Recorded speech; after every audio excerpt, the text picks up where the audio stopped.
Hey everybody, welcome to my new YouTube video. My name is Nick and today we will talk about a problem on Bybit.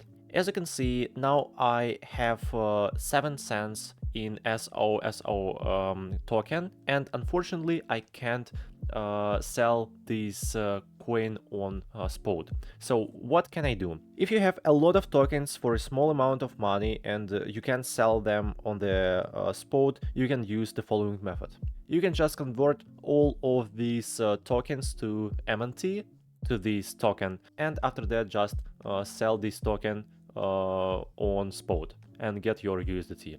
So how to do it? At the very top of the tokens list, you can find the convert small balances to MNT button. You need to click on it, of course. And here you'll see the list with all your tokens with small balances.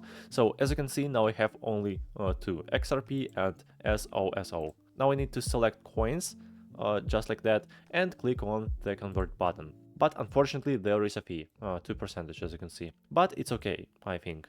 Now just click on confirm button. Now you can go back to your unified trading account, and here you'll see your MNT token. So now I have 7 cents in MNT. But of course you will have about $2 or $3 or more, and after that you can click on trade, go to spot, MNT and USDT, and just sell it on market. So it was a really short but helpful video. Please don't forget to subscribe to the How to PC channel and put a like under this video. Thank you very much for watching. Bye bye.